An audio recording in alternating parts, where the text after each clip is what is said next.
بسم اللہ الرحمن الرحیم۔ السلام علیکم ناظرین، آپ دیکھ رہے ہیں پازیٹیو پاکستان اور میں ہوں زاہد بٹ۔ ناظرین، کل انیٹ 249 کا الیکشن ہوا۔ ڈیسکا کی جو رہی سی کسر تھی وہ یہاں پر تحریک انصاف نے پوری کر دی اور جو تھوڑی سی ناک بچی تھی وہ بھی کٹوا ہی دی آخرکار۔ اس کی کیا تفصیلات ہیں وہ میں آپ کے سامنے رکھوں گا۔ اس کے علاوہ سابق ڈی جی ایف آئی اے بشیر میمن کے بیٹے کی جو فیکٹری تھی، آئل اینڈ گھی کی جو فیکٹری تھی، اس پر چھاپا پڑا ہے۔ اس کی کیا اپڈیٹس ہیں وہ میں آپ کے سامنے رکھوں گا کہ ایک انہونی ہوئی ہے، ایک عجیب سی بات ہے، تو اس پہ بھی آخر میں بات کریں گے۔ لیکن سب سے پہلے بات کرتے ہیں NA 249 کی۔ اس سے پہلے ڈسکا کا الیکشن آپ نے دیکھا ہوگا، اس کی بھی کمپین ایک طرف حکومت، دوسری طرف پی ڈی ایم اور یہ جماعتیں، یہ سارے مل کے کرتے رہے۔ ہر کسی نے دعوے کیے، لیکن تب بھی جو حکومتی جماعت ہے، تحریک انصاف کی جماعت ہے، وہ حکومت میں ہونے کے بعد پورا زور بھی لگانے کے بعد وہاں سے ہار گئی۔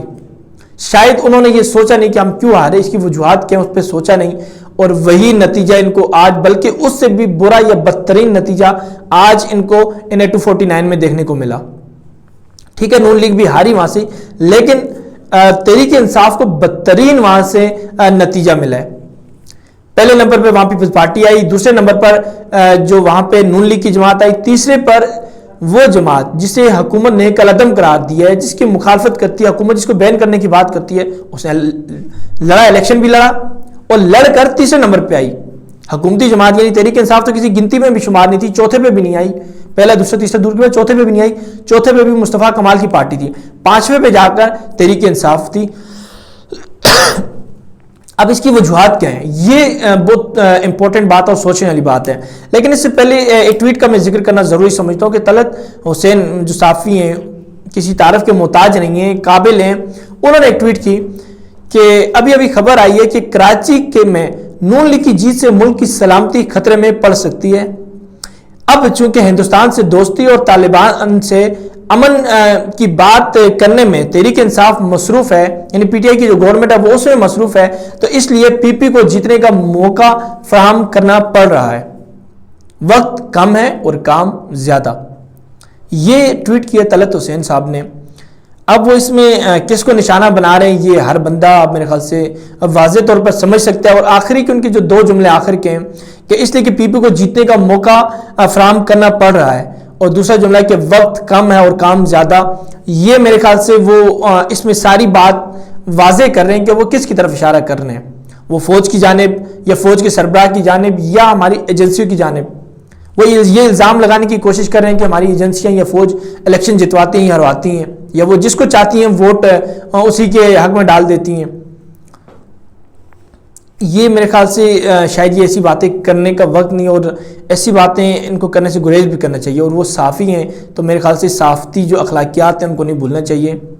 خیر، دوسری جانب ڈسکے کے الیکشن میں تحریک انصاف کتنا بڑا دھچکا کیوں لگا، اس کی وجوہات بہت زیادہ سوچنے والی ہیں۔ لیکن ایک وجہ یہ کہ فیصل واوڈا جو یہاں سے جیتے تھے، اور یہاں سے جیتنے کے بعد وہ اب سینیٹر منتخب ہوئے، ان کی وہ سیٹ خالی ہوئی، لیکن جیتنے سے پہلے فیصل واوڈا وہاں پر اپنے حلقے میں جا کر کچرے پہ بیٹھ کے تصویریں بنواتے تھے، وہاں لوگوں کے ساتھ گلی محلے میں کرکٹ کھیلتے تھے، اور یہ دعوے کرتے تھے کہ میں یہاں سے جیتنے کے بعد کراچی شفٹ ہو جاؤں گا، میں آپ کے حالات بدل دوں گا، آپ کے جو پانی کے مسائل ہیں ان کو میں دور کر دوں گا۔ یہ تو 1-2 مہینے کی بات ہے، یہ تو اس میں وقت ہی نہیں لگے گا، میں آپ کو پانی کا مسئلہ سب سے پہلے حل کر دوں گا، آپ کی جو گلی محلے روڈوں کا جو انفراسٹرکچر کے مسائل ہیں وہ میں ان پہ کام کروں گا، میں آپ کو حل کر کے دوں گا۔ لیکن 3 سال گزر گئے، فیصل واوڈا صاحب نے مڑ کے بھی نہیں دیکھا کہ میں الیکشن جیتا کہاں سے ہوں۔ وہ تو سینیٹر منتخب ہو گئے، 6 سال کے لیے سینیٹ میں چلے گئے، لیکن اس کا نقصان پارٹی کو ہوا۔ وہ اس صورت میں ہوا کہ پارٹی پہلے دوسرے نہیں، جو جیتی ہوئی پارٹی 5ویں نمبر پر آئی، یعنی سب سے آخری نمبر پر آئی، اس سے پیچھے بچتے ہی کیا وہ پارٹیاں جن کا کوئی نام و نشان نہیں ہے، مطلب آپ ان سے بھی بدترین ہوتے جا رہے ہیں۔ لیکن یہ تحریک انصاف کے لیے بہت بڑا دھچکا ہے، اور یہ کب تک یہ لوگ یہ سوچتے رہیں گے کہ عمران خان مقبول انسان ہے، مقبول شخصیت کے مالک ہیں، لیکن اس کی مقبولیت سے کچھ نہیں ہونے والا۔ جب آپ ڈیلیور نہیں کریں گے تو آپ کو ووٹ نہیں پڑے گا۔ پچھلے الیکشن میں اگر آپ کو ووٹ پڑا بھی ہے تو لوگوں نے یہ سوچ کے ووٹ دیا کہ چلو ان کو ایک موقع دیا جائے، دوسری جماعتوں کا آزما لیا، ان کو ایک موقع دیا جائے، لیکن لوگ اب آپ کی پرفارمنس دیکھیں گے، اب یہ دیکھیں گے آپ نے کیا ڈیلیور کیے۔ لوگ یہ ضروری جاننا چاہتے ہیں، لوگوں کے لیے ضروری ہے کہ آپ ان کو ریلیف کتنا دے رہے ہیں، آپ ان کے لیے مہنگائی کو کتنا کنٹرول کر رہے ہیں، جو ان کی بنیادی ضروریات ہیں وہ آپ کتنا پورا کر رہے ہیں۔ جب آپ وہ چیزیں نہیں کریں گے جو ووٹر کو ضرورت ہے تو پھر آپ کو ووٹ نہیں ملے گا، پھر آپ اسی طرح جو ہے نا وہ 5ویں سے 10ویں نمبر پر بھی جائیں گے اور شاید آپ کو آخری دن آپ کا اپنا ووٹ بھی نہ ملے. ایسا ہی ہونے والا ہے. پنجاب میں بھی شاید ایسے ہی ہو، کیونکہ جب بزدار ڈیلیور نہیں کرے گا تو خان کی جو ہے وہ مقبولیت کام نہیں آئے گی، لوگ آپ کو ووٹ نہیں دیں گے. لوگ سمجھدار ہیں، ہر چیز سمجھتے ہیں.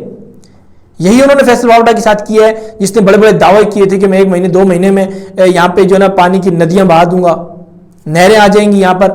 وہ فیصل واوڈا اس کے بعد جو اس کی جگہ پر جو کینڈیڈیٹ کھڑا ہوا وہ الیکشن کے دوران ہی اعتراف کر رہا ہے کہ 1 مہینہ میرے اپنے گھر پہ پانی نہیں آتا، میں 22 سال سے یہاں پہ رہتا ہوں.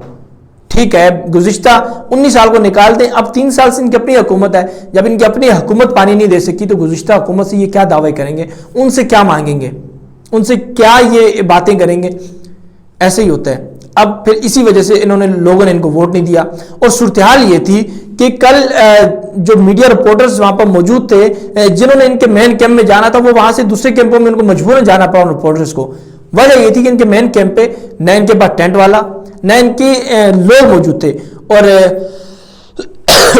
خرم شیخ زمان کی بھی ایک آڈیو وائرل ہوئی اور اس آڈیو میں جو ہے نا انہوں نے یہ انکشاف کیا کہ ہمیں پولنگ ایجنٹ ہی نہیں مل رہے. تو بھائی ظاہر ہے جب آپ ڈیلیور نہیں کریں گے، حلقے کے عوام کو وقت نہیں دیں گے، ان سے کیے ہوئے وعدے پورے نہیں کریں گے تو آپ کو پولنگ ایجنٹ بھی نہیں ملیں گے.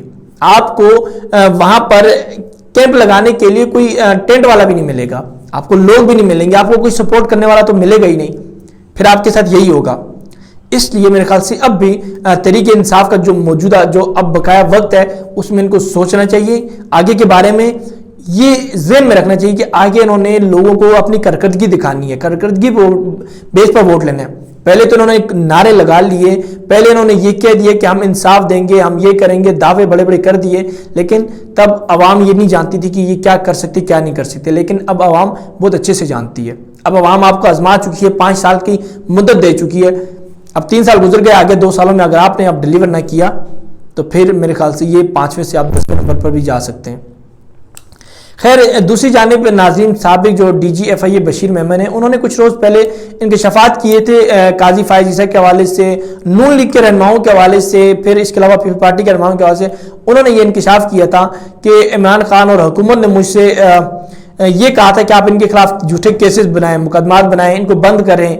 اس طرح کے انہوں نے انکشاف کیے تھے. لیکن اب ان کے جو بیٹے کی ایک کمپنی ہے اس پر یہ چھاپا پڑا ہے اور اس میں یہ جو ہے نا دعویٰ کیا گیا ہے کہ یہ گھی اینڈ ملک کی جو گھی اور آئل کی جو کمپنی ہے اس کا جو لائسنس تھا وہ رینیو ہونے والا تھا، وہ رینیو نہیں کروایا. اب رینیو نہیں کرنے کی وجہ سے اس کو سیل کر دی گیا اور چھاپا مارا گیا اس پہ. لیکن بشیر میمن نے یہ دعویٰ کیا ہے کہ اس کا کوئی پروسیس ہوتا ہے. اب وہ ظاہر ہے وہ سندھ ہائی کورٹ میں جائیں گے، اس کا پروسیس اب مکمل کریں گے، دیکھیں گے اس کے حوالے سے. دوسری جانب ان کی زمینوں کے حوالے سے ان سے پوچھ گچھ ہوئی اور جب انہوں نے یہ کہا کہ یہ زمینیں ہمارے 1937 میں دادا کی تھیں اور تو ان سے یہ سوال کیا گیا کہ دادا نے کہاں سے لائی، تو انہوں نے کہا چلیں دادا کے پاس لے چلتے ہیں، وہی آپ کو بتائیں گے. تو پھر یہ سوال ہوا کہ دادا کہاں ہیں آپ کے، تو مڑ کے جواب ملا کہ دادا تو قبرستان میں ہیں، آپ چلیں قبرستان میں آپ کو ملا دیتے ہیں ان سے. تو اب یہ کہیں انتقام تو نہیں ہے؟